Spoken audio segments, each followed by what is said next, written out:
Criminalistic Rationalization Part 2 for criminal students and reviewee.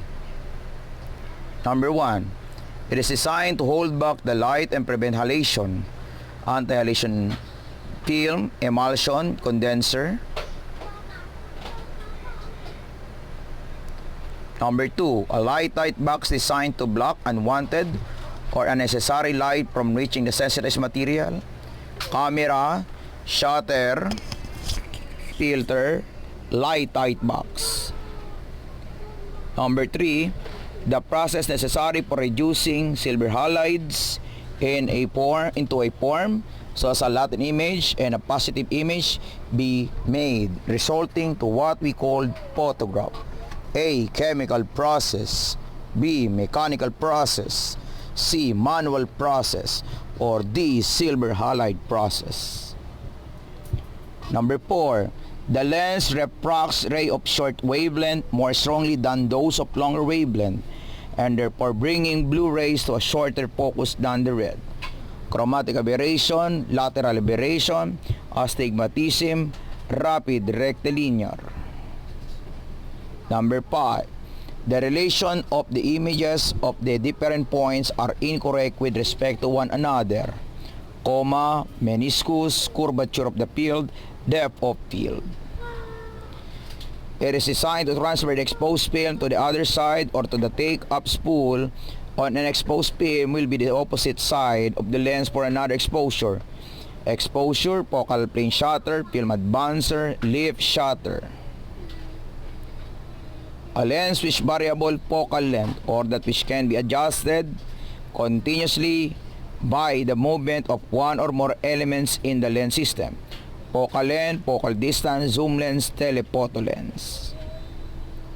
Number 8. A theory that was transcribed from the motion of the water, that if we observe a piece of log floating in the ocean with the force of the air would naturally will make the log move up and down.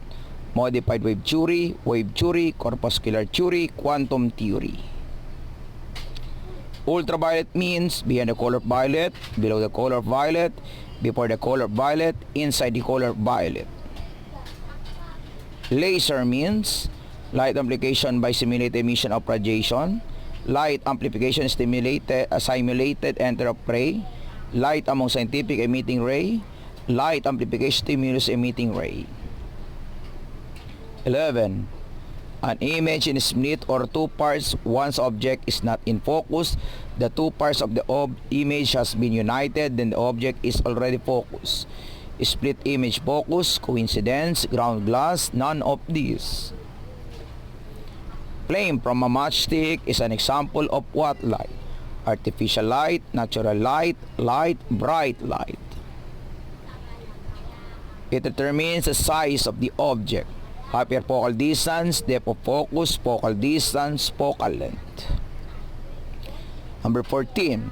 Statement 1. The greater the number of the seam, smaller the lens opening. Statement 2. The lower the number, the bigger the lens opening. A. Statement 1 and 2 are both correct. B. Statement 1 and 2 are both wrong. C. Statement 1 is correct and statement 2 is wrong. D. The statement 1 is wrong and statement 2 is correct.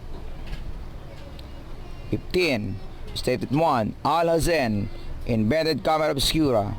Statement 2. John F. W. Herschel invented the bouncer up camera. Letter A. The statement 1 and statement 2 are both correct. B. The statement 1 and statement 2 are both wrong. C. The statement 1 is correct and statement 2 is wrong. Or D. The statement 1 is wrong and statement 2 is correct. 16. The difference on what you saw on viewfinder, what is recorded in photographic paper. Synchronization, parallax, error, vignetting, dodging.